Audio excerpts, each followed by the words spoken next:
विश्वविद्यालय इलाहाबाद। जय तुम्हारी विश्वविद्यालय इलाहाबाद। ज्ञान उद्गम ज्ञान संगम ज्ञान के इतिहास। ज्ञान उद्गम ज्ञान संगम ज्ञान के इतिहास। शत शत नमन है विश्वविद्यालय इलाहाबाद। सुंदरम सत्यम शिवम अवधारणा। जय तुम्हारी विश्वविद्यालय। पूर्णमदः पूर्णमिदं पूर्णात् पूर्णमुदच्यते पूर्णस्य पूर्णमादाय पूर्णमेवावशिष्यते। ओम शांति शांति शांति।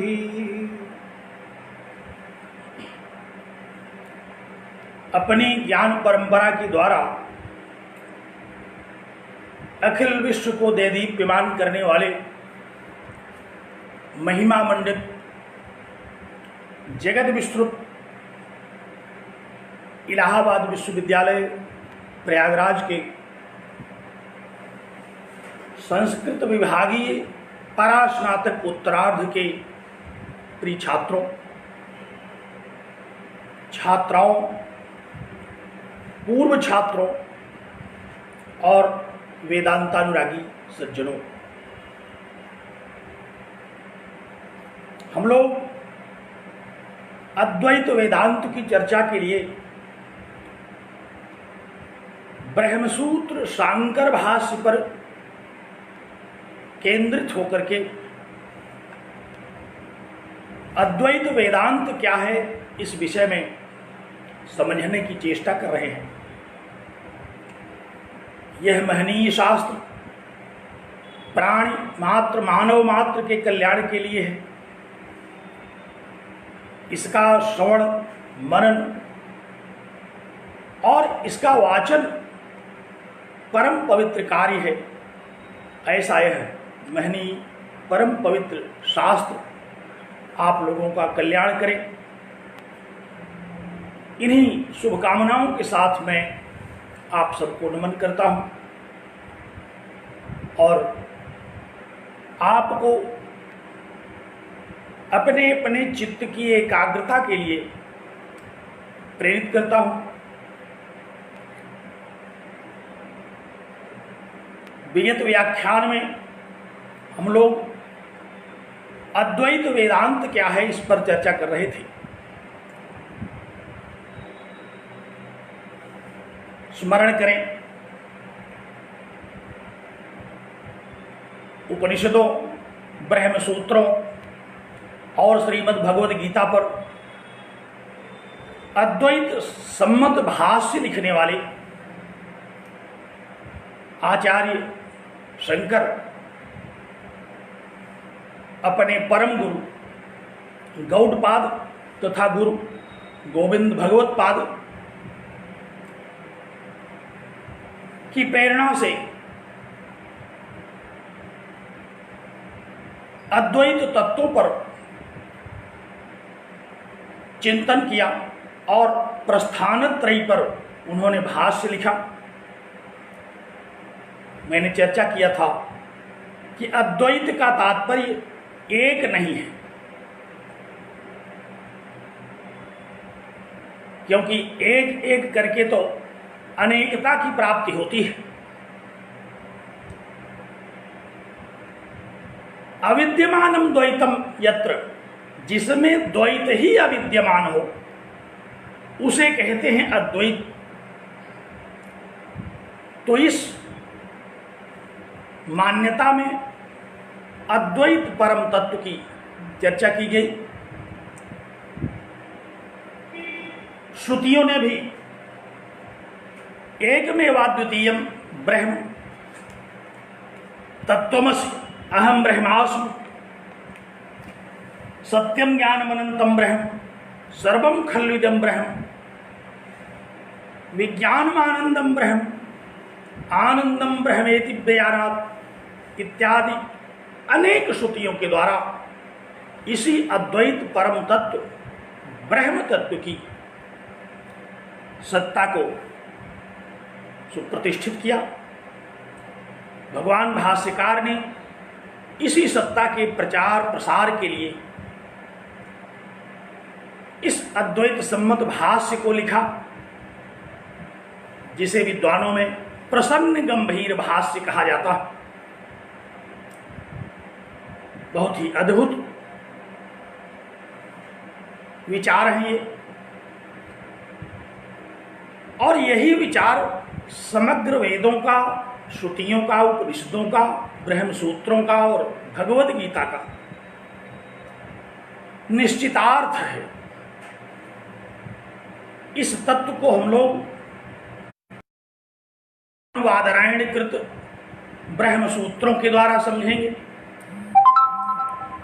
और भगवान भाष्यकार श्रीमदादि जगद्गुरु शंकराचार्य के इस प्रसन्न गंभीर भाष्य के द्वारा समझेंगे।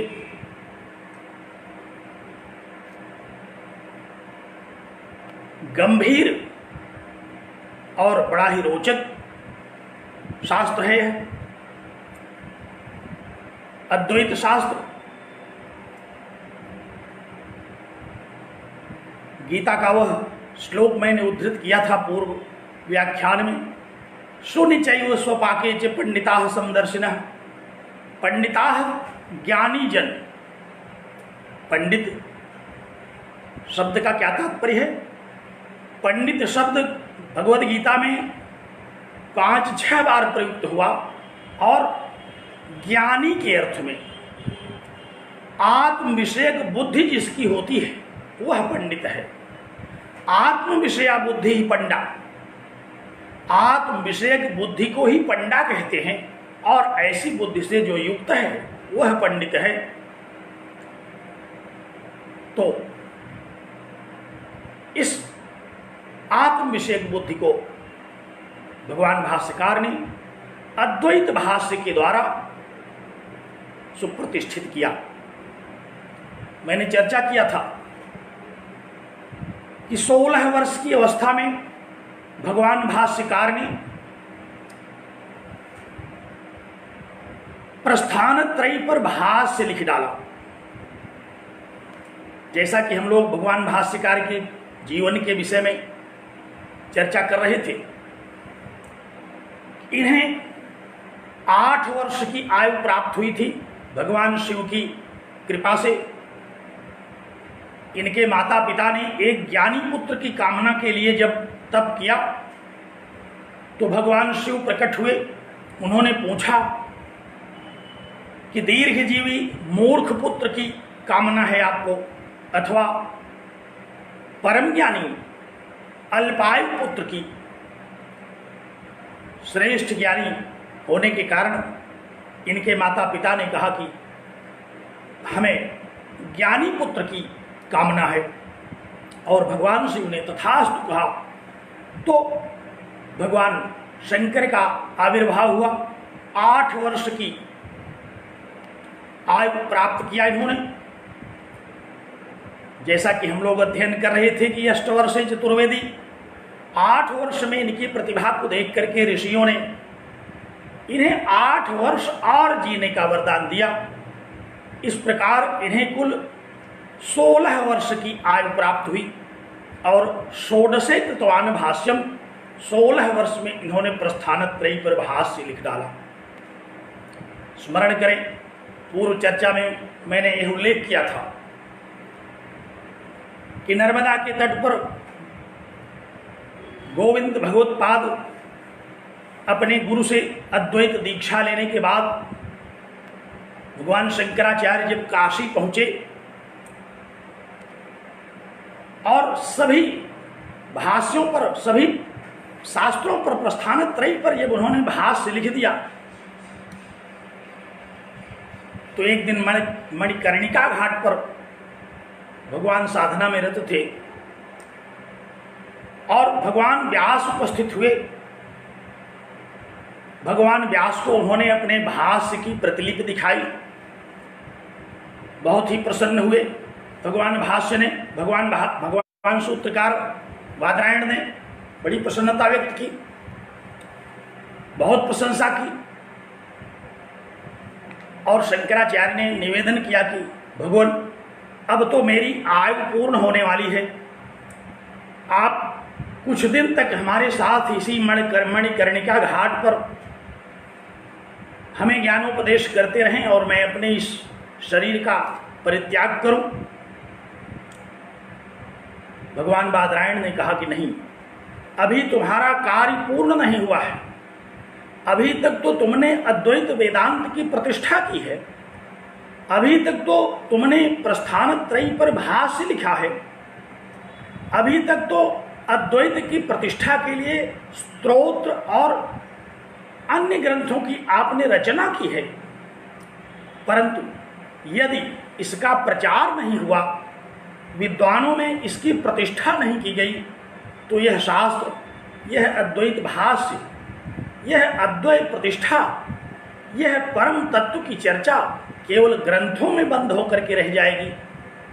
इसलिए मैं आपको यह आदेश देता हूं कि आप विद्वानों के बीच में इस अद्वैत शास्त्र की प्रतिष्ठा करने के लिए, इसके प्रचार प्रसार के लिए 16 वर्ष की आयु और ग्रहण करें और पूरे भारतवर्ष में विचरण करके जितने भी विद्वान हैं, चाहे वो मीमांसा के हों, चाहे अन्य शास्त्रों के, बौद्धादि दर्शनों के, सबसे आप चर्चा करें, सबसे शास्त्रार्थ करें और शास्त्रार्थ के द्वारा इस अद्वैत भाष्य की अपनी रचना को प्रतिष्ठित करें। मैंने विगत व्याख्यान से सूत्र और भाष्य की चर्चाएं आरंभ की, लेकिन सूत्र कहते किसको हैं और भाष्य क्या है? आप लोगों ने व्याकरण की कक्षा में सूत्र के विषय में अध्ययन किया, सूत्र के लक्षणों को भी देखा। अल्पाक्षरम असंदिग्धम सारोद विश्वतोमुखम अस्तोभम अनुद्यम च सूत्रम सूत्र विरोधो। आप जानते हैं कि अल्पाक्षर सूत्र अल्पाक्षर होता है, बहुत ही कम अक्षरों में सूत्र की रचना की जाती है।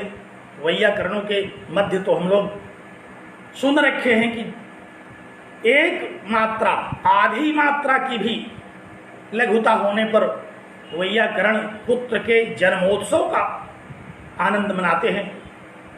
तो इसलिए सूत्रों की यह मान्यता है कि ये अत्यंत कम अक्षरों में अल्पाक्षर होने चाहिए। अल्पाक्षरम असंदिग्धम, परंतु इनके तात्पर्य के विषय में संदेह नहीं उठना चाहिए। असंदिग्ध रूप से अपने अभिप्राय को प्रकट करने की क्षमता सूत्रों में होती है। सूत्र का लक्षण है, सूत्र का लक्षण नोट कर लें, अथवा इसके तात्पर्य को समझना आवश्यक है कि जो अल्पाक्षर है, अल्पाक्षरम असंदिग्धम, और जिसका निहितार्थ संदेह रहित है, सारवत, जो किसी भी सिद्धांत के सार तत्व को अपने आप में निहित किए रहता है, और विश्वतोमुखम, विश्वमुख होता है, चतुर्मुख होता है। विद्वानों के द्वारा अपनी अपनी मान्यता के अनुसार इसकी अनेक प्रकार से व्याख्याएं संभव की जा सकती हैं। ऐसे महनीय शास्त्र को सूत्र शास्त्र कहते हैं। तो अल्पाक्षरम असंदिग्धम सारवद विश्वतोमुखम अस्तोभम, जो निर्दोष हो, जिसमें दोष न हो, अस्तोभम अनवद्यम च, और जिसमें किसी भी प्रकार की त्रुटि ना हो। सूत्रम सूत्र विदो विदु, ऐसे सूत्र का लक्षण किया आचार्यों ने। यहां हम लोग प्रायः देखते हैं कि अस्तोभम अनवद्यम में समानार्थ प्रतीत होता है। एक बार इस पर संदेह व्यक्त किया हम लोगों ने गुरुदेव से, उन्होंने इसकी बड़ी एक अद्भुत व्याख्या बता दी, जो मैं परंपरा से प्राप्त व्याख्या आपको भी बता दूं। उन्होंने कहा कि देखो, अस्तोभ और अनवद्य ये दोनों समानार्थी नहीं है, बल्कि अस्तोभ का तात्पर्य कुछ और है। और उन्होंने संगीत शास्त्र की चर्चा करते हुए समझाया, कहा कि स्तोभ कहते हैं किसी भी वर्ण की देर तक उच्चारण प्रक्रिया को स्तोभ कहते हैं। जैसे हम लोग संगीत शास्त्र में देखते हैं, कभी आपने शास्त्रीय संगीत सुना होगा तो वहाँ गायक लोग एक ही वर्ण को बड़ी देर तक करते रहते हैं। अनेक प्रकार से गले के द्वारा, जिसे हम लोग मूर्की कहते हैं, आरोह अवरोह कहते हैं, संगीत शास्त्र के अनुसार एक वर्ण को बहुत देर तक विविध रागों में निबद्ध करके जब उसका उच्चारण किया जाता है तो उसे स्तोभ कहते हैं। और अस्तोभ माने जो स्तोभ न हो, अर्थात जैसे अब हम लोग देखते हैं पाणिनीय व्याकरण में अष्टाध्यायी का आखिरी सूत्र आपको स्मरण होगा, एक ही वर्ण का है। अष्टाध्यायी का आखिरी सूत्र स्मरण है ना, दो बार अ का उच्चारण हुआ है, तो सूत्र तो एक ही वर्ण का है और दोबारा इसी का उच्चारण करके पुनः शास्त्र की परिसमाप्ति का कथन किया जाता है। आचार्यों ने दो बार एक ही सूत्र की आवृत्ति की तो वहाँ शास्त्र की परिसमाप्ति कही जाती है। इसी प्रकार ब्रह्म सूत्र में भी आप देखेंगे, पहला सूत्र हम लोग ब्रह्म सूत्र का देखते हैं, अथातो ब्रह्म जिज्ञासा, और आखिरी सूत्र अनावृत्ति शब्दात, और इस सूत्र का दो बार कथन किया वहां अनावृत्ति शब्दात, अनावृत्ति शब्दात, तो वहां भी इस सूत्र स्थान का आखिरी सूत्र मान करके इस शास्त्र की परिसमाप्ति का संकेत किया जाता है। तो स्तोभ माने जो संगीत शास्त्र की विद्या से अतिरिक्त जो अल्पाक्षर है, क्योंकि वहां भी अल्पाक्षर है, वहां भी एक वर्ण में राग निबद्ध है, परंतु उसे सूत्र नहीं कहते। लेकिन यहां जो स्तोभ न हो, ऐसे संगीत से पृथक एक अक्षर शास्त्र का उल्लेख करने वाला सूत्र के रूप में देखा जाता है। तो अस्तोभम अनवद्यम च, इस प्रकार क्या तात्पर्य निश्चित हुआ कि जो संगीत शास्त्र वेद्य स्तोभ इत्यादि के रूप में न हो और अनवद्य अर्थात जिसमें किसी प्रकार का दोष न हो, ऐसा सूत्र कहा जाता है। तो हम लोग ऐसे सूत्र की चर्चा करेंगे। तो भगवान व्यास ने कहा कि देखो, अभी तुमने सूत्रों पर केवल भाष्य लिखा है।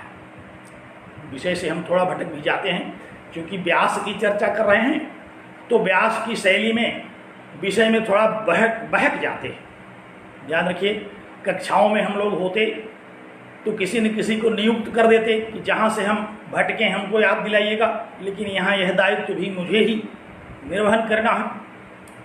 तो सूत्र किसे कहते हैं और भाष्य किसे कहते हैं, लंबी चर्चा है भाष्य की। अगले व्याख्यान में हम भाष्य पर चर्चा करेंगे कि भाष्य कहते किसको हैं, भाष्य, टीका, व्याख्या, इन सब में क्या अंतर है, इस पर हम पुनः चर्चा करेंगे। आज तो पहले अद्वैत शब्द की प्रतिष्ठा के लिए भगवान शंकराचार्य ने क्या किया, इस पर हम चर्चा करने के लिए केंद्रित हैं। तो भगवान व्यास ने कहा, वादरायण व्यास ने कहा कि अब आप 16 वर्षों तक विचरण करके अपनी इस अद्वैत मान्यता को, अद्वैत शास्त्र को प्रचारित करें, स्मरण करें। हम लोग यह चर्चा कर रहे थे कि भगवान भाष्यकार ने ब्रह्मसूत्रों का सर्वप्रथम भाष्य किया।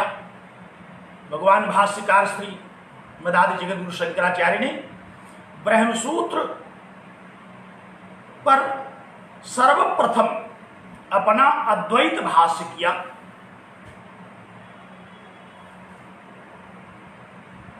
और इसी प्रसंग में अद्वैत से क्या तात्पर्य है, क्या समझना चाहिए अद्वैत शब्द से, हम लोग इस पर चर्चा कर रहे थे। बहुत ही महनीय शास्त्र है।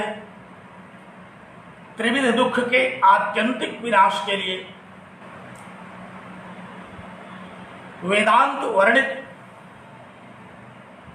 मुक्ति की प्राप्ति के लिए इस महनीय शास्त्र की चर्चा बहुत ही पुण्यकारी है। ऐसी इस पुण्यकारी चर्चा में सम्मिलित हुए मैं आप सबका सस्नेह नमन करता हूं और यह अपेक्षा करता हूं कि अपनी अपनी बुद्धि को एकाग्र करें, क्योंकि विषय सूक्ष्म है। सूक्ष्म होते हुए भी बहुत ही रोचक है। आप सभी प्रबुद्ध जन हैं। अद्वैत वेदांत के विषय में पूर्व में भी आपके साथ चर्चाएं की गई हैं, इसलिए बड़ी सुविधा, बड़ी सरलता से आप इसको हृदयंगम कर रहे हैं। अपने चित्त को एकाग्र करें।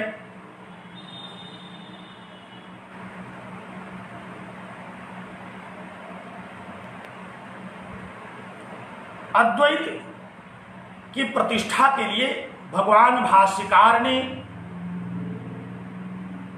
पूरे भारतवर्ष में विचरण किया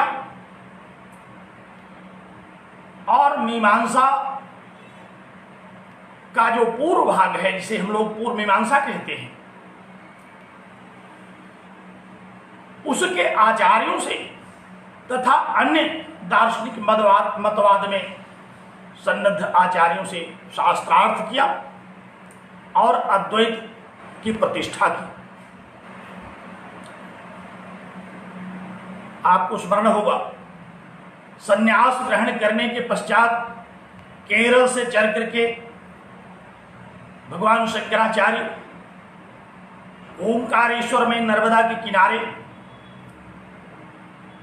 जब अपने गुरु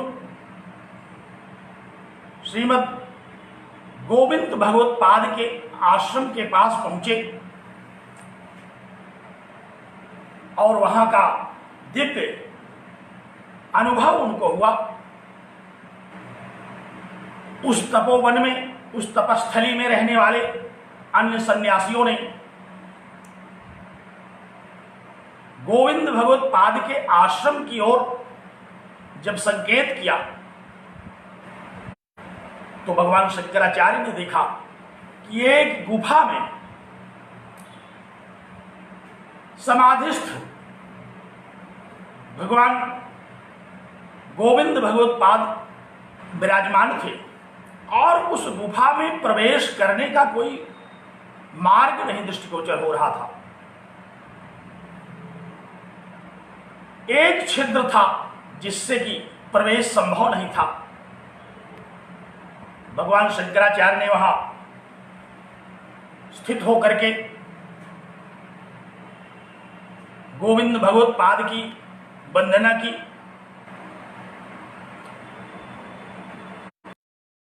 अनेक श्लोकों के द्वारा गुरु वंदना से प्रभावित श्रीमद् गोविंद भगवत पाद ने जब देखा कि कोई बहुत ही ज्ञानी शिष्य स्तुति कर रहा है तो उन्होंने पूछा कि कौन है आप। गोविंद भगवत पाद ने अपनी समाधि की दृष्टि से यह जान लिया कि यह तो शंकर के अवतार स्वयं शंकराचार्य हैं।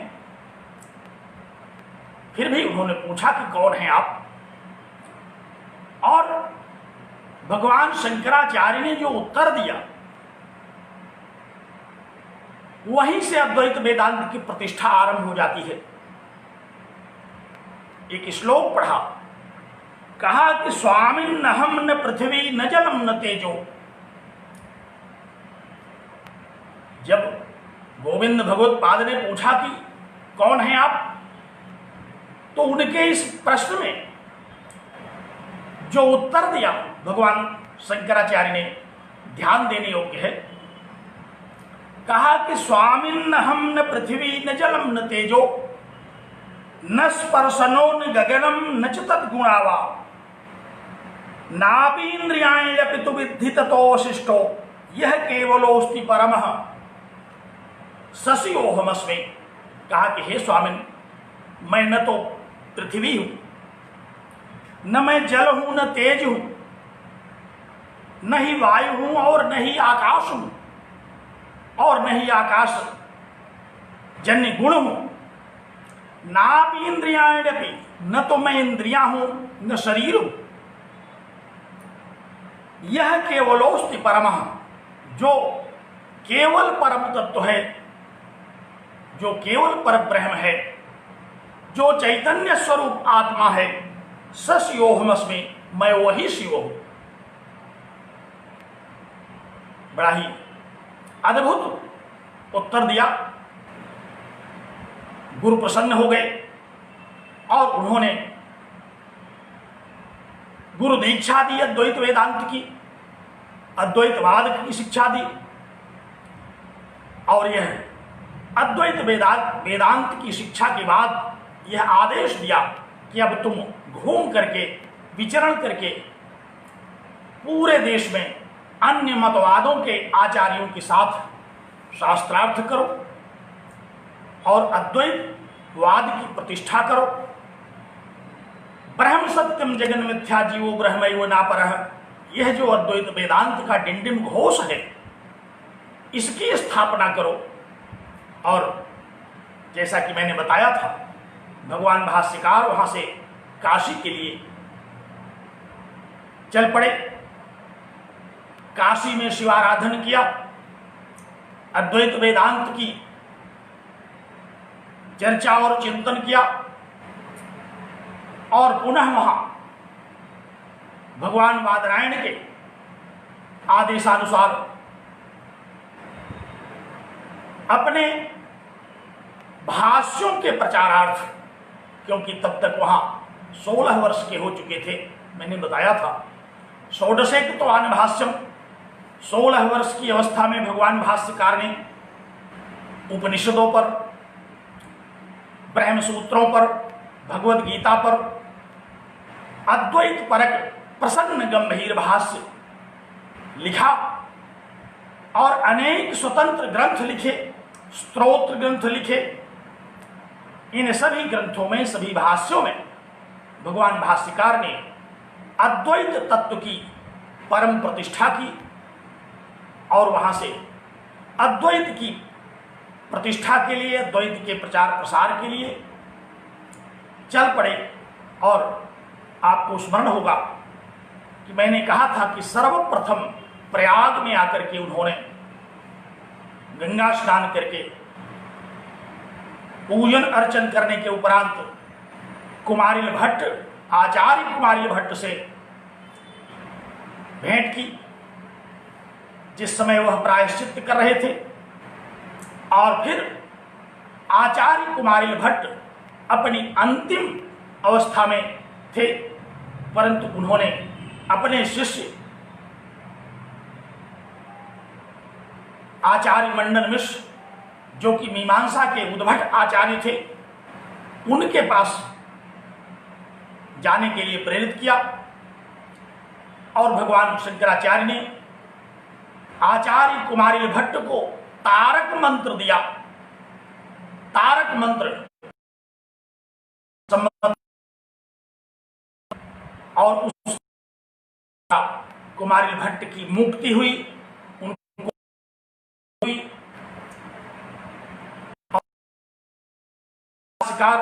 आचार्य मंडल साथ शास्त्रार्थ करने की प्रबल इच्छा लेकर के उनके आवास पर पहुंचे।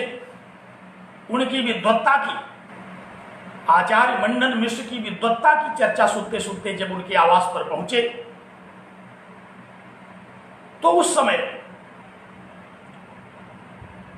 आचार्य मंडन मिश्र के भवन के दरवाजे बंद थे।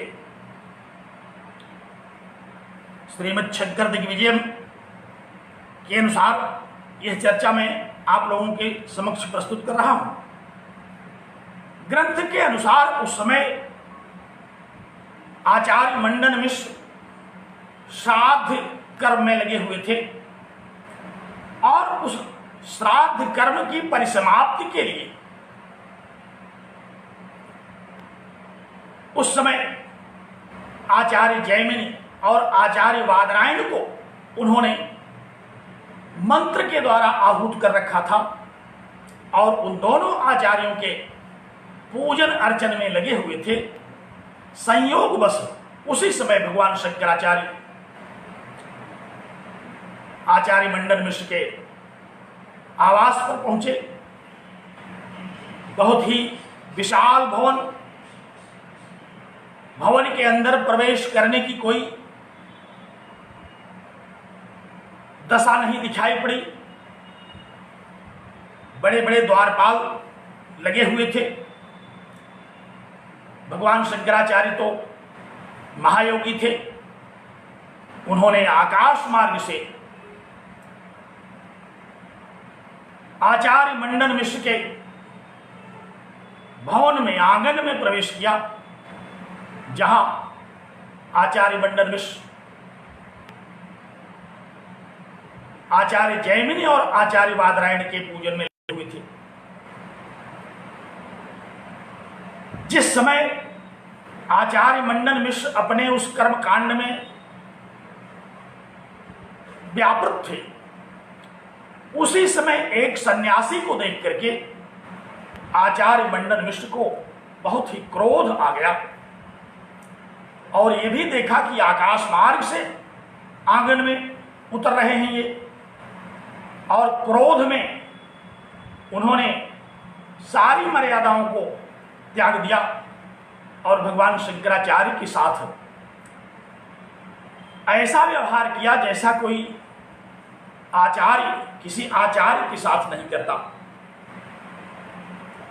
उपस्थित थे उसमें आचार्य जैमिनी और वादरायण। दोनों आचार्यों के समक्ष आचार्य मंडन मिश्र ने भगवान शंकराचार्य को बहुत अपमानित किया। पर्याप्त देर तक दोनों का विवाद हुआ। बड़ा ही रोचक प्रसंग है वह। एक दो पंक्तियों को मैं उद्धृत करूं तो आप अनुमान लगा सकते हैं कि किस प्रकार का वह विवाद हुआ होगा। आकाश से उतरते हुए भगवान शंकर को देख करके मंडन मिश्र अत्यंत क्रोध में पूछा कि कुतो मुंडी, हे मुंडी, कहां से? मुंडी, जो लोग सिर मुड़ाए हुए होते हैं उन्हें मुंडी शब्द से संबोधित किया। मंडन ने कहा कि कुतो मुंडी, अर्थात हे मुंडी, कहां से तुम पधार रहे हो? भगवान शंकराचार्य तो बहुत बड़े विद्वान परमाचार्य, उन्होंने यह बताने की अपेक्षा कि कहां से आ रहे हैं, उन्होंने मंडन मिश्र के उस वाक्य का दूसरा अर्थ ग्रहण किया। उन्होंने बताया कि आगलान मुंडी। उन्होंने यह प्रकट किया कि तुम्हारे वाक्य का यह अर्थ मैं समझ रहा हूं कि कहां तक मुंडित हो, कहां तक मुड़ाए हो। भगवान शंकराचार्य ने कहा कि आगलान मुंडी, गले के ऊपर ही मुड़ाए हुए हो। बड़ा रोचक प्रसंग है वो। मंडन तो पूछ रहे हैं कि कहां से आ रहे हो, कुतो मुंडी, और भगवान शंकराचार्य ने उत्तर दिया कि आगलान मुंडी। फिर मंडन ने पूछा कि पंथास्ते पृच्छते मया, कहा कि मैं मार्ग पूछ रहा हूं तुमसे, कहां तक मुड़ाए हुए हो यह नहीं पूछ रहा हूं। और फिर भगवान शंकराचार्य ने उसका अर्थ यह ले लिया कि मार्ग से पूछ रहा हूं। मंडन ने कहा कि मैं मार्ग पूछ रहा हूं, लेकिन मंडन ने कहा कि मैं मार्ग पूछ रहा हूं, लेकिन मैं मार्ग पूछ रहा हूं। मंडन ने कहा कि मैं मार्ग पूछ रहा हूं, लेकिन मंडन ने कहा कि मैं मार्ग पूछ रहा हूं, लेकिन मैं मार्ग पूछ रहा हूं। मंडन ने कहा कि मैं मार्ग पूछ रहा हूं, लेकिन कर्मवाच्य में प्रयुक्त यह वाक्य पंथास्ते पृच्छते मया, इसका अर्थ भगवान शंकराचार्य ने यह ग्रहण किया कि मार्ग से पूछ रहा हूं। भगवान शंकराचार्य ने पूछा कि किमाह पंथा, क्या कहा मार्ग ने, मार्ग ने क्या बताया तुमसे। और क्रोध बढ़ गया मंडन मिश्र का। उन्होंने कहा कि मार्ग ने मुझसे यह बताया कि त्वन्माता मुंडा, कहा कि मार्ग ने मुझसे यह बताया कि तुम्हारी माता मुंडा है, अर्थात तुम्हारी माता विधवा हो चुकी है। पुनः भगवान शंकराचार्य ने कहा कि तुमने ही मार्ग से पूछा और मार्ग से पूछने के बाद मार्ग ने तुमसे ही वह उत्तर दिया। पंथानम तुम अपृच्छः, मार्ग से तो तुमने ही पूछा, त्वाम पंथाः प्रत्याह, और मार्ग ने तुमको ही बताया, इसलिए यह तुम्हारी ही माता के विषय में बताया होगा। इस प्रकार बहुत ही कट भाषा में दोनों का शास्त्रार्थ हुआ। और भी कई इस प्रकार के वाक्य उद्धृत किए गए हैं। अद्वैत वेदांत की प्रतिष्ठा में उन शास्त्रार्थ की, उस शास्त्रार्थ की, उसके विस्तार में न जाकर के मैं आगे बढ़ता हूं। थोड़ी देर तक दोनों में इस प्रकार कटुवार्ता हुई और कटुवार्ता के इस प्रसंग को आचार्य जयमिनी तथा आचार्य वादरायण दोनों सुन रहे थे। अंत में मंडन ने कहा कि देखो सन्यासी, इस समय मैं श्राद्ध क्रिया में लगा हुआ हूं, कर्म काले न संभाष्य,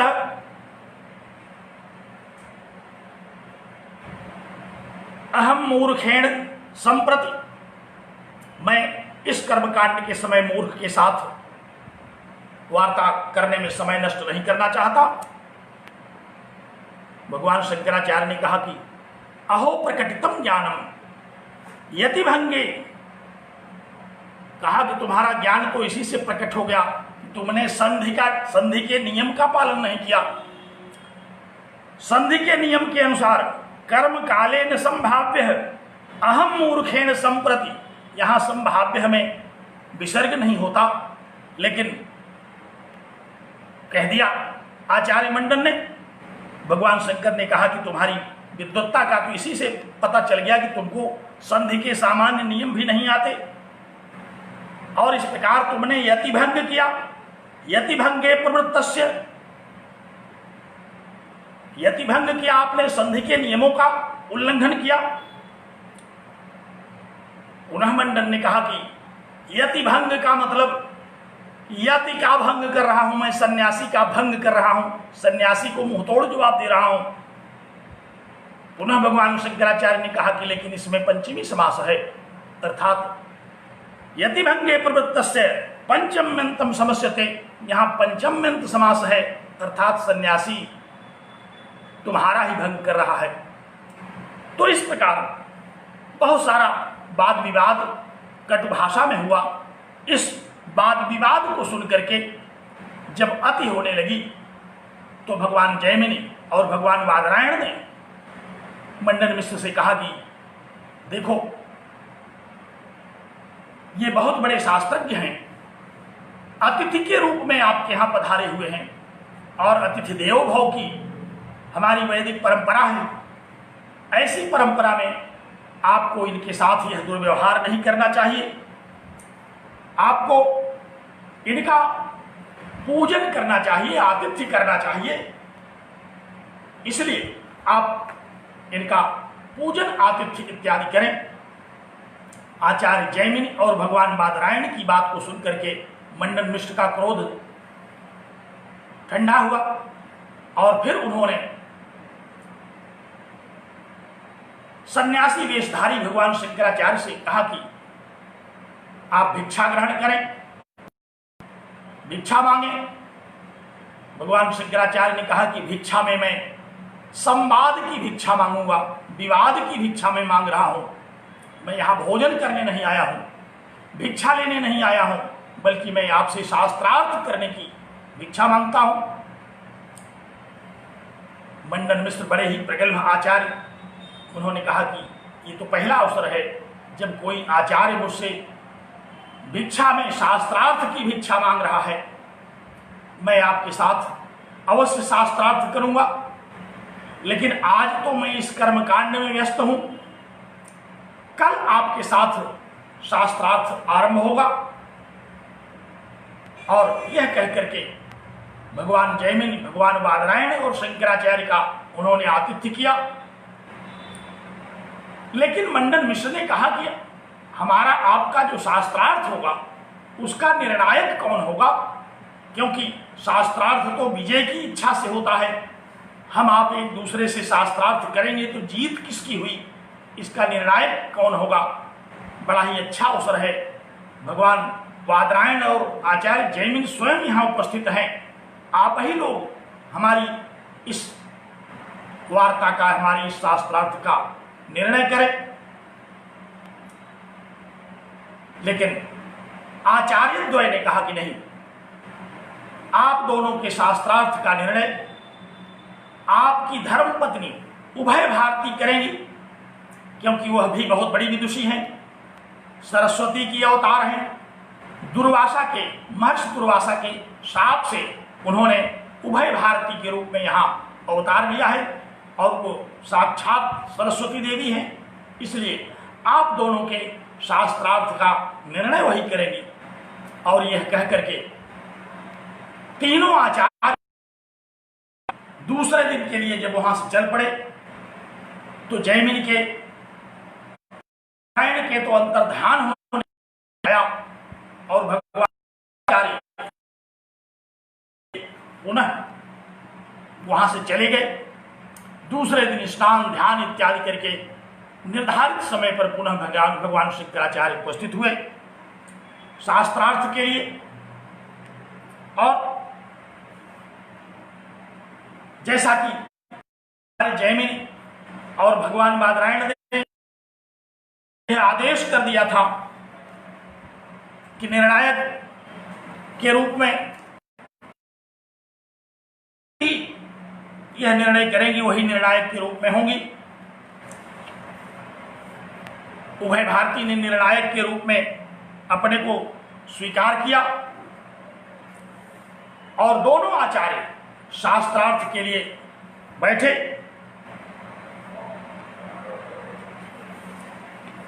दोनों ने अपने अपने विषय की प्रतिष्ठा की। भगवान शंकराचार्य ने अद्वैत की प्रतिष्ठा के लिए अपना पक्ष उपस्थित किया और आचार्य जैमिनी ने कर्मकांड की प्रतिष्ठा के लिए अपना पक्ष उपस्थित किया। दोनों आचार्यों ने अपना अपना पक्ष स्थापित किया और शास्त्रार्थ के पूर्व,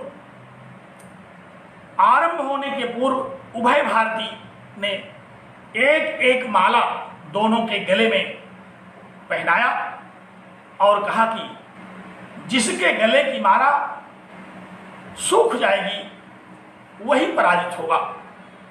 शास्त्रार्थ के आरंभ में दोनों आचार्यों ने यह शर्त रख ली थी कि जो पराजित होगा, भगवान शंकराचार्य ने कहा कि यदि मैं अद्वैत की प्रतिष्ठा न कर सका, आपसे परास्त हुआ, तो मैं गृहस्थ जीवन में कर्मकांड को स्वीकार कर लूंगा। और आचार्य मंडन मिश्र ने कहा कि यदि मैं आपसे परास्त हुआ और कर्मकांड की प्रतिष्ठा को न कर सका, तो मैं संन्यास ग्रहण कर लूंगा। इन दोनों आचार्यों की इस शर्त के साथ शास्त्रार्थ आरंभ हुआ। उभय भारती ने दोनों के गले में एक एक माला पहनाया और शास्त्रार्थ आरंभ हुआ। 7 दिनों तक यह शास्त्रार्थ चला। बीच बीच में उभय भारती गृहिणी धर्म के अनुसार भोजन के समय, नाश्ते के समय दोनों के लिए भोजन और भिक्षा का प्रबंध करती थी। दोपहर में, मध्याह्न वेला में उभय भारती के द्वारा अपने पति आचार्य मंडन मिश्र को भोजन के लिए और सन्यासी यति प्रवर भगवान भाष्यकार जगत गुरु शंकराचार्य के लिए भिक्षा ससम्मान आहूत करते थे और वे दोनों केवल भोजन इत्यादि करते थे और फिर शास्त्रार्थ में जुट जाते थे। शास्त्रार्थ का आरंभ हुआ। सर्वप्रथम अद्वैत की प्रतिष्ठा के लिए भगवान शंकराचार्य ने अपने सिद्धांत को प्रस्तुत किया। जो सिद्धांत प्रस्तुत किया श्लोक के माध्यम से मैं आपके समक्ष रखता हूं। भगवान शंकराचार्य ने अद्वैत की प्रतिष्ठा के लिए पढ़ा, कहा कि ब्रह्मैकम परमार्थ सच्चिदमलम विश्व प्रपंचात्मना सुक्ति रूप परात्मनेव बहला ज्ञानावृतम भासते तज्ज्ञानान् निखिल प्रपंच निलया स्वात्मन्यवस्था परम निर्वाणम जनिमुक्तम अभ्युपगतम मानम सुतेर्मस्तकम। भगवान भाष्यकार ने कहा कि मानम सुतेर श्रुति के मस्तक मानते हुए, प्रमाण मानते हुए उल्लेखनीय है। आप ध्यान रखें कि वेदांत को वेदों का मस्तक कहा जाता है, वेदांत को श्रुति का सिर कहा जाता है। भगवान शंकराचार्य ने कहा कि मैं वेदांत को मैं प्रमाण स्वरूप उद्धृत करूंगा और उन्होंने अपना पक्ष स्थापित किया कि ब्रह्मैकम परमार्थ सच्चिदमलम, केवल एक अद्वैत नित्य सच्चिदानंद स्वरूप का ही परम अस्तित्व है और जगत मिथ्या दिख रहा है। यह जैसे सुक्ति में रजत प्रतीति होती है, जैसे रस्सी में सर्प की प्रतीति होती है, उसी तरह से इस परम तत्व में इस जगत की प्रतीति होती है। और इस अज्ञान के विनाश के द्वारा वेदांत उपदेश को ग्रहण करने पर अहम ब्रह्मास्मि तत्त्वमसि इत्यादि खंडार्थ महावाक्यों के खंडार्थ यह अज्ञान नष्ट हो जाता है और जीवो ब्रह्मयो न परः, जीव अलग नहीं है उसकी हो जाती है। प्रमाण समस्त उपनिषदें हैं। ध्यान दीजिए, सुनिए। भगवान शंकराचार्य ने स्थापित किया कि नित्य सुख अद्वैत सच्चिदानंद एक परमार्थ सत्ता है। जगत मिथ्या है। जैसे रज्जु में सर्प की मिथ्या प्रतीति होती, सुक्तिका में रजत की मिथ्या प्रतीति होती है और प्रकाश होने पर रज्जु का यथार्थ ज्ञान होते ही सर्प का अज्ञान नष्ट हो जाता है। यथार्थ ज्ञान होते ही सुक्तिका में रजत की जो प्रतीति हो रही थी वह नष्ट हो जाती है। उसी तरह से इस अद्वैत वेदांत के द्वारा, वेदांत सम्मत उपनिषद महावाक्यों के द्वारा यथार्थ ज्ञान होते ही, परम तत्व का यथार्थ ज्ञान होते ही इस जगत के मिथ्यात्व की प्रतीति हो जाती है और परम तत्व की सत्ता का ज्ञान होता है।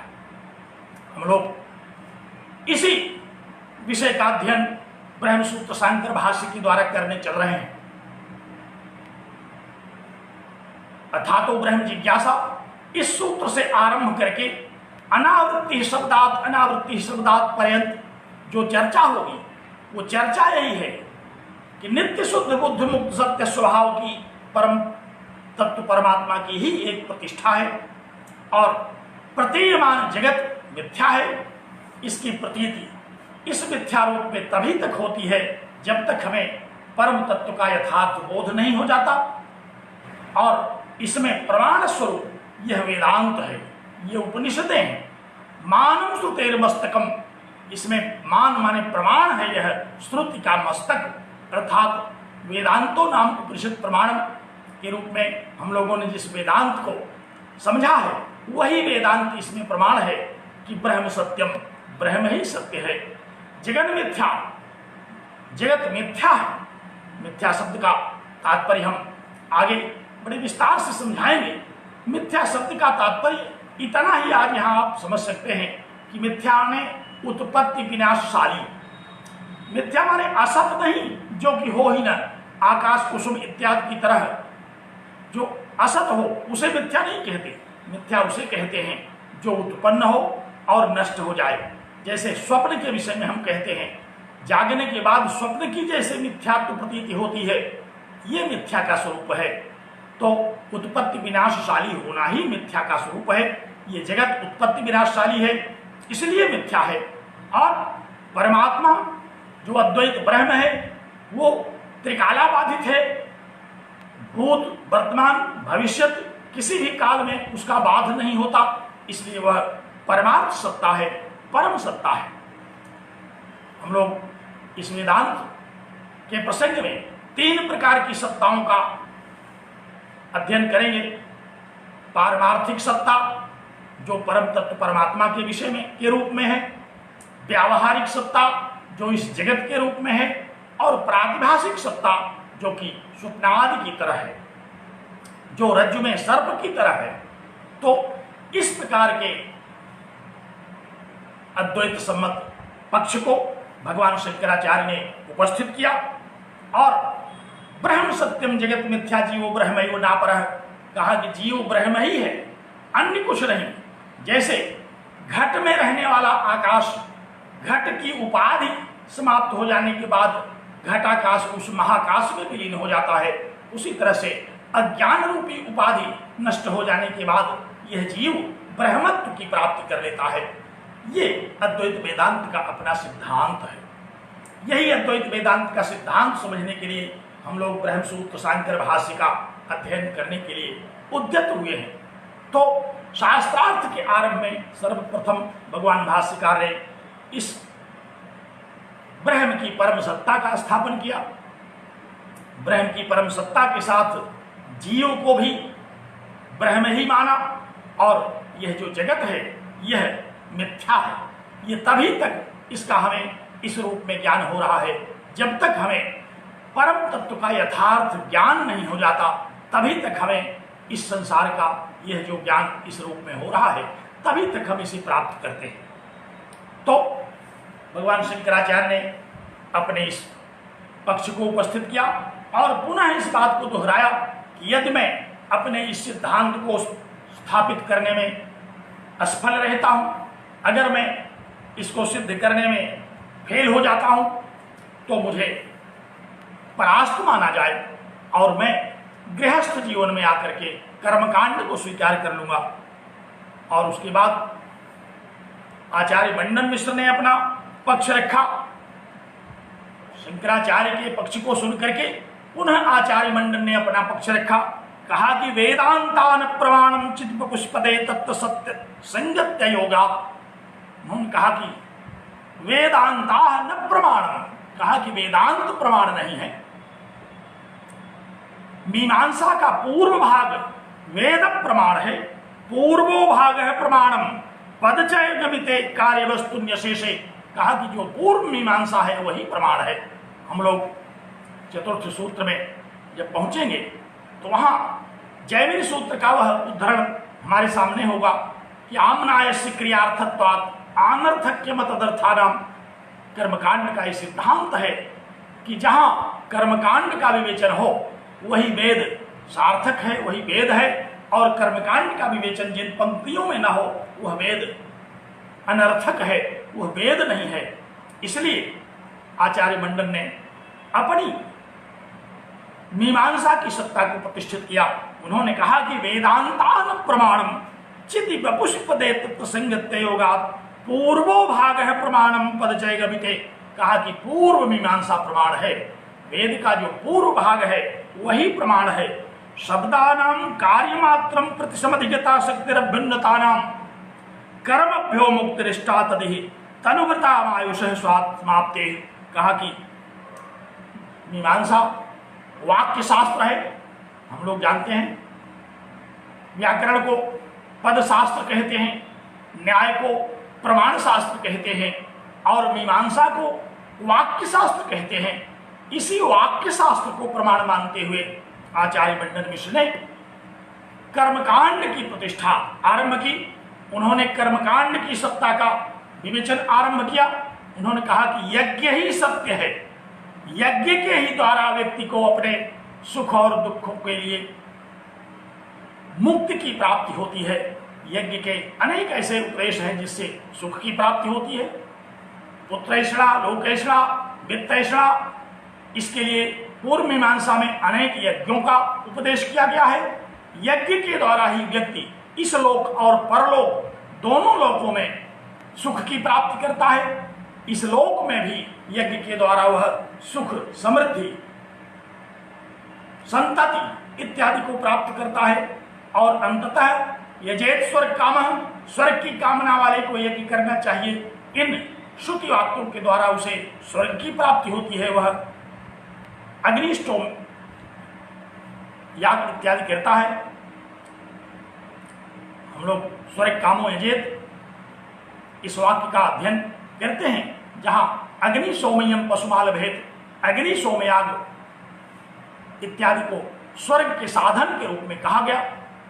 तो आचार्य मंडन मिश्र ने कहा कि देखिए, वेदांत प्रमाण नहीं है, क्योंकि वेदांत में तो सिद्ध परमात्मा के विषय में उपदेश किया गया, और सिद्ध वस्तुओं का प्रमाण कोई वेदांत, कोई शास्त्र नहीं हो सकता। सिद्ध वस्तुएं तो हमें दृष्टिगोचर होती हैं। जो कुछ सिद्ध है उसको तो हम अपनी इंद्रियों के द्वारा जान लेते हैं। इसलिए वेदांत प्रमाण नहीं है, वेद का पूर्व भाग ही प्रमाण है। यज्ञ ही सत्य है, यज्ञ के द्वारा ही मनुष्य को उसके चारों पुरुषार्थों की प्राप्ति होती है। धर्म, अर्थ, काम और मोक्ष के रूप में उसे स्वर्ग की प्राप्ति होती है। इस प्रकार उन्होंने अपनी प्रतिष्ठा की, कर्म कांड की। दोनों आचार्यों ने अपने अपने पक्ष को प्रतिष्ठित किया। दोनों आचार्यों ने अपने अपने पक्ष के लिए तर्क प्रस्तुत किया, और दोनों ने शास्त्रार्थ को आगे बढ़ाया। आचार्य भगवान शंकराचार्य वेदांत वर्णित परम तत्व के सत्य की प्रतिष्ठा करके उसके पक्ष में प्रमाण प्रस्तुत करते थे, और आचार्य मंडन मिश्र यज्ञ के पक्ष में, कर्मकांड के पक्ष में तर्क प्रस्तुत करते हुए श्रुतियों का उद्धरण प्रस्तुत करते थे। इस प्रकार लगातार 7 दिन तक शास्त्रार्थ चला। अंत में धीरे धीरे मंडन मिश्र कर्मकांड के पक्ष में तर्क प्रस्तुत करने में असफल होते रहे, और फिर उन्होंने अद्वैत वेदांत के खंडन का प्रश्न उठाना शुरू किया। उन्होंने कहा कि जीवो ब्रह्मैव नापरः, इसके लिए तो कोई श्रुति ही नहीं है। भगवान शंकराचार्य ने कहा कि इसके लिए तो श्रुतियां भरी पड़ी हैं उपनिषदों में। एकमेवाद्वितीयं ब्रह्म, सत्यम ज्ञानमनंतम ब्रह्म, सर्वम खल्विदं ब्रह्म, विज्ञानमानंदम ब्रह्म, ब्रह्मविद ब्रह्मैव भवति, ब्रह्मविद आपनोति परम। ये सारे महावाक्य हैं जो कि वेदांतों में वर्णित हैं। ब्रह्म सत्यम जगत मिथ्या के पक्ष में तो अनेक श्रुति प्रमाण हैं। भगवान शंकराचार्य ने अपने पक्ष में अनेक श्रुतियों को प्रमाण स्वरूप, तर्कों को, श्रुतियों को, व्यवहार को उपस्थित करते हुए धीरे धीरे आचार्य मंडन मिश्र परास्त होने की स्थिति में पहुंच गए। पहले तो उन्होंने जीव ब्रह्मैक्य का खंडन किया, फिर प्रमाण शास्त्र पर खंडन किया, फिर शंकराचार्य के द्वारा उठाए गए विविध विषयों का खंडन करना आरंभ किया।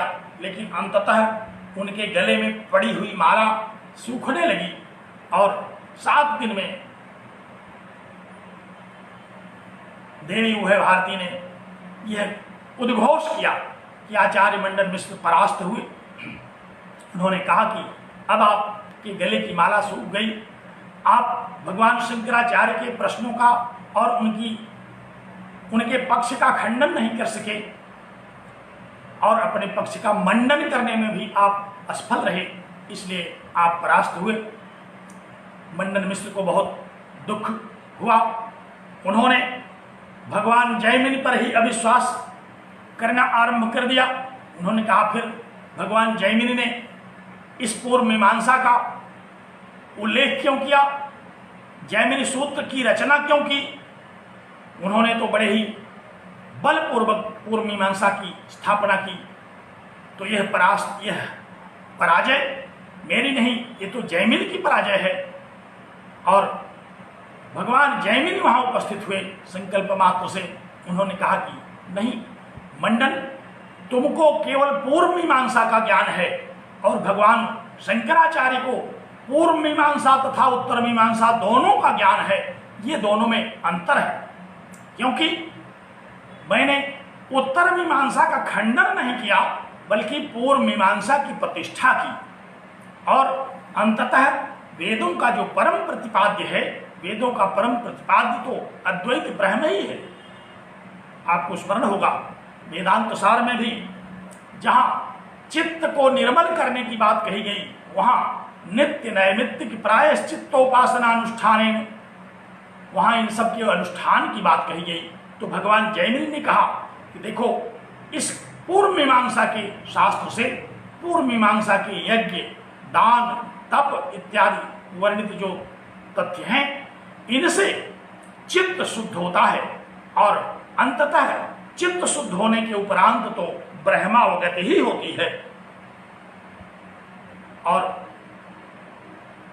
आचार्य जैमिनी ने यह भी स्थापित किया, कहा कि देखो, मैं तो व्यास भगवान बादरायण का शिष्य हूं, मैं भगवान बादरायण के द्वारा प्रतिष्ठित इस वेदांत का खंडन कैसे कर सकता हूं? मैंने तो यज्ञ के पक्ष में तर्कों की और अनुमान इत्यादि से ईश्वर की सत्ता का जो लोगों ने स्थापन किया, मैंने उसका खंडन किया। मैंने उस परम तत्व का खंडन नहीं किया। यद्यपि लोग कहते हैं कि पूर्व मीमांसा ब्रह्म नास्तिक है, ब्रह्म को स्वीकार नहीं किया जाता, लेकिन आचार्य जैमिनी ने यहां इस बात को सुस्पष्ट किया, कहा कि नहीं, पूर्व मीमांसा में पूर्व मीमांसा का वर्णन हुआ है। वहां चित्त को शुद्ध करने के लिए पूर्व मीमांसा का कथन किया गया है। जो लोग केवल पूर्व मीमांसा को पढ़ते हैं, उन्हें यह नहीं पता चल पाता कि वेदांत का क्या वर्ण विषय है। जो दोनों पढ़ते हैं, दोनों को जो समझ जाते हैं, वस्तुतः वेद की जो वेद का परम प्रतिपाद्य है, भगवान श्री कृष्ण ने भगवद गीता में जो कहा कि वेदैश्च सर्वैरहमेव वेद्यः, समस्त वेदों के द्वारा अहम तत्व ही वेद्य है, तो वस्तुतः तो निष्कर्ष यही है। और भगवान शंकराचार्य के पक्ष में ही आचार्य जैमिनी ने भी अपने सिद्धांत को स्थापित किया और अंत में मंडन मिश्र को पराजय का मुंह देखना पड़ा, परास्त हुए। जब निर्णय हो गया तो देवी उभय भारती ने कहा कि देखिए, अब आप सन्यासी हो जाइए। मंडन मिश्र से उन्होंने कहा कि अब तो आप परास्त हो गए और आरंभ में ही आप लोगों ने यह शर्त लगाई थी कि जो परास्त होगा वह दूसरे के मतवाद को ग्रहण कर लेगा, तो अब आप अपने कर्मकांड की स्थापना में उसके पक्ष में तर्क प्रमाण प्रस्तुत न कर पाने के कारण परास्त हो चुके हैं, आपका पराजय हो गया आपकी, इसलिए अब आप सन्यासी होइए और हमारे जाने का समय आ गया है। मुझे दुर्वासा के शाप के कारण यहाँ जो अवतार लेना पड़ा था उसका समय पूरा हो गया और अब मैं यहाँ से चलती हूँ।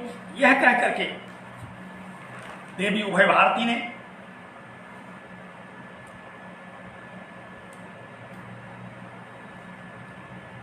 जाने की इच्छा व्यक्त की,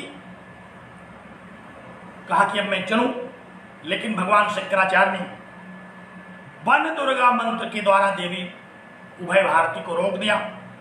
वन दुर्गा मंत्र के द्वारा उन्होंने उन्हें स्तंभित कर दिया, कहा कि नहीं, आप इस कारण यहां से मत प्रस्थान कीजिए कि आपके पतिदेव परास्त हो चुके हैं। और इस मंत्र के और देवी उभय भारती के रोकने में भगवान शंकराचार्य की यह इच्छा थी कि अभी तो मंडन मिश्र अकेले ही पराजित हुए हैं। उभय भारती का तो पराजित होना बाकी है। पति और पत्नी मिलकर के दोनों पूर्ण होते हैं। केवल पति को परास्त करने से पूर्ण विजय नहीं हो सकती। इसलिए जब तक दोनों को शास्त्र में पराजित नहीं कर लिया जाएगा तब तक संपूर्ण विजय की प्राप्ति नहीं होगी। देवी उभय भारती को शंकराचार्य के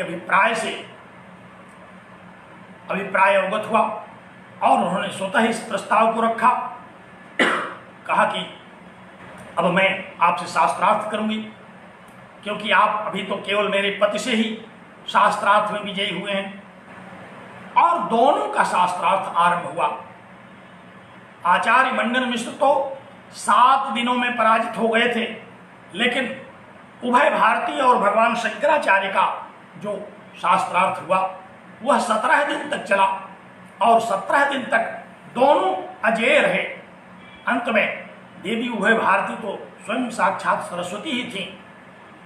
उन्हें यह लग गया कि अब इनको पराजित कर पाना तो बहुत कठिन है, शास्त्रों में पराजित कर पाना इन्हें असंभव है।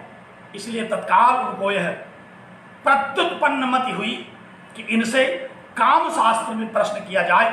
तो चूंकि ये बाल ब्रह्मचारी हैं, काम शास्त्र में ये निरुत्तर हो सकते हैं और काम शास्त्र में इनको परास्त किया जा सकता है। अंत में देवी उभय भारती ने भगवान शंकराचार्य के समक्ष काम शास्त्र के विषय में सवाल किया और काम शास्त्र के विषय में सवाल होते ही भगवान शंकराचार्य मौन हो गए, क्योंकि सन्यासी और ब्रह्मचर्य व्रत धारण करने वालों के लिए काम शास्त्र के विषय में चर्चा करना भी वर्जित है। अब भगवान शंकराचार्य यह सोचने लगे कि यदि मैं मौन रहता हूं, इस काम शास्त्र पर कोई चर्चा नहीं करता तो मुझे अल्पज्ञ माना जाएगा, और यदि मैं इस पर चर्चा आरंभ करता हूं तो ब्रह्मचर्य व्रत का खंडन होगा। इसलिए दोनों दशाओं में अब तो लगता है कि पराजय ही होनी है। अंत में भगवान शंकराचार्य ने उभय भारती के समक्ष एक प्रस्ताव रखा। उन्होंने कहा कि मैं काम शास्त्र पर शास्त्रार्थ करने के लिए आपसे 1 महीने का समय मांग रहा हूं। 1 महीने बाद मैं पुनः आकर के आपसे काम शास्त्र पर भी शास्त्रार्थ करूंगा। और 1 महीने का समय लेकर के भगवान शंकराचार्य वहां से चले गए। अपने शिष्यों के साथ उन्होंने शंकराचार्य ने यह मंत्रणा किया कि अब मैं अपने इस शरीर का परित्याग करके किसी अन्य शरीर में अपने योग बल से प्रवेश करता हूं और फिर काम शास्त्र का अध्ययन करने के बाद पुनः मैं शास्त्रार्थ के लिए उपस्थित होना चाहता हूं। परंतु भगवान शंकराचार्य के शिष्यों ने, आचार्य पद्मपाद इत्यादि ने भगवान शंकराचार्य को इस विषय में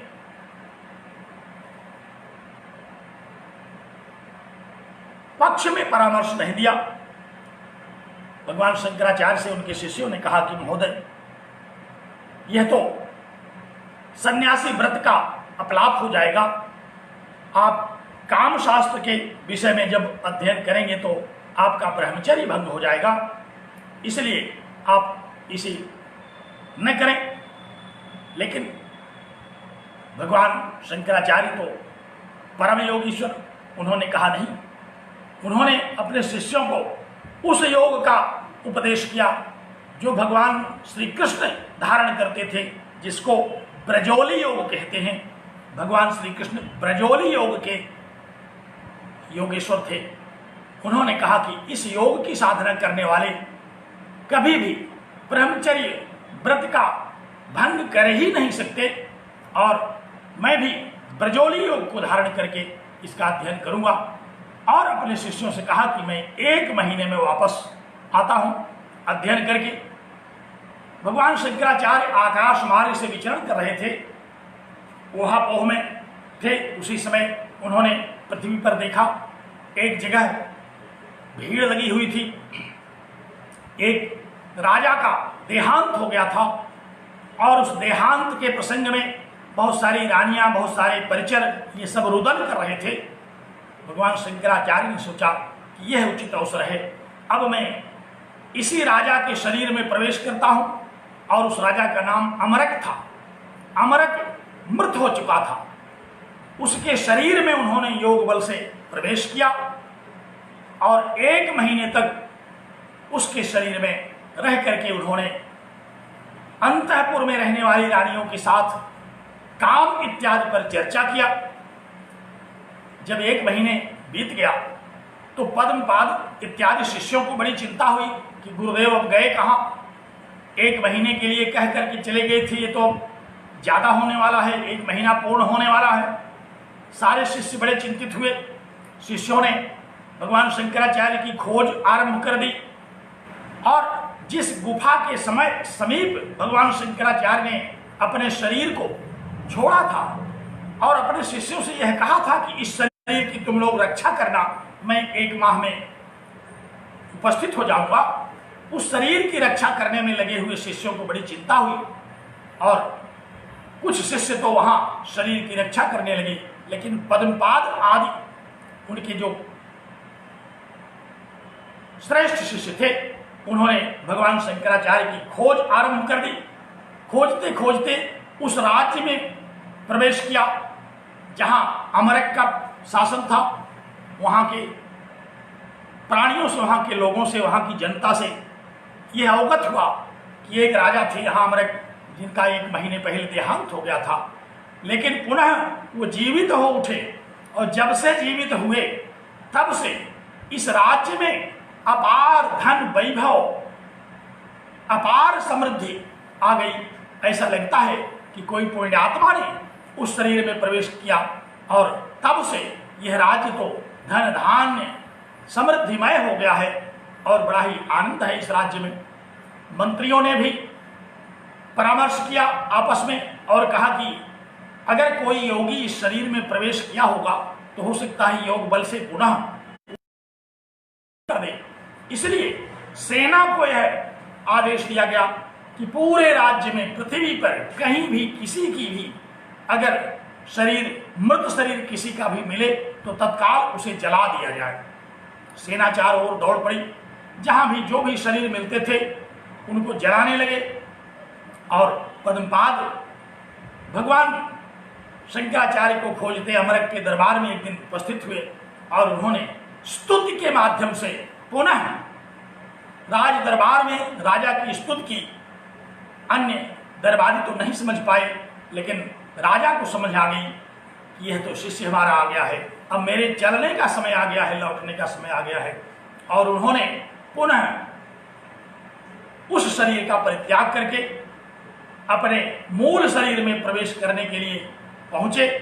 जैसे ही पहुंच रहे थे उसी समय सेना के जवान सब शरीरों को जलाते जलाते वहां पहुंच रहे थे और शिष्यगण बहुत ही दुखी हो रहे थे कि अब तो लगता है ये शरीर भी नहीं बचेगा।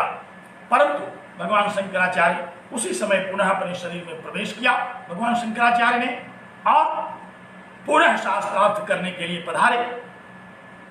पुनः शास्त्रार्थ के लिए प्रस्तुत भगवान शंकर को देख करके उभय भारती ने समझ लिया कि अब इनसे चर्चा करके इनको जीतना ये संभव नहीं है।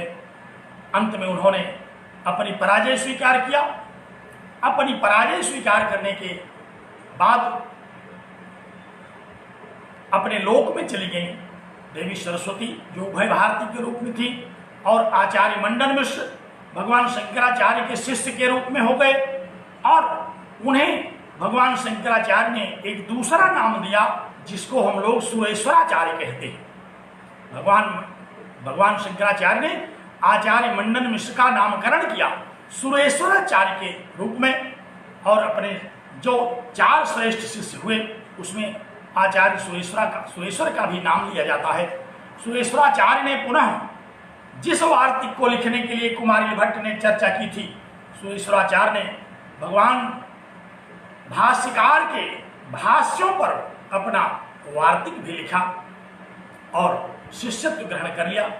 इस प्रकार शंकराचार्य ने पूरे संसार में, पूरे संसार नहीं पूरे भारतवर्ष में विचरण करके सभी मतवादों को शास्त्रार्थ के द्वारा परास्त किया और अद्वैत वेदांत की अपनी मान्यता को प्रतिष्ठित किया।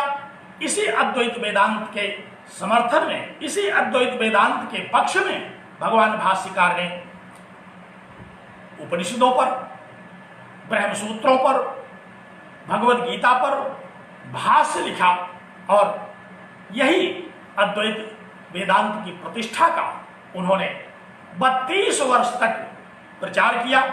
अद्वैत वेदांत को प्रचारार्थ उन्होंने चारों दिशाओं में एक एक शंकराचार्य की पीठ को स्थापित किया। जैसा कि आप लोग जानते हैं, पूर्व दिशा में पुरी में गोवर्धन पीठ, पश्चिम में पश्चिमामनाय शारदा पीठ और दक्षिण में श्रृंगेरी पीठ तथा उत्तर में ज्योतिष पीठ, ये 4 पीठों की स्थापना किया और अपने इन 4 शिष्यों को उन्होंने एक एक पीठ पर आचार्य के रूप में अभिषिक्त करके इसी अद्वैत वेदांत की प्रतिष्ठा के लिए आदेश दिया और तब से यह शंकराचार्य की परंपरा चली आ रही है। सभी शंकराचार्य, चारों शंकराचार्यों के द्वारा इसी अद्वैत शास्त्र का, इसी अद्वैत मान्यता का, ब्रह्म सत्यम जगन मिथ्या जीवो ब्रह्मैव नापरः, इसी सिद्धांत का सदैव प्रतिष्ठा इसी की जाती है, इसी का पल्लवन किया जाता रहता है, इसी के पक्ष में प्रचार, और यही सनातन धर्म है।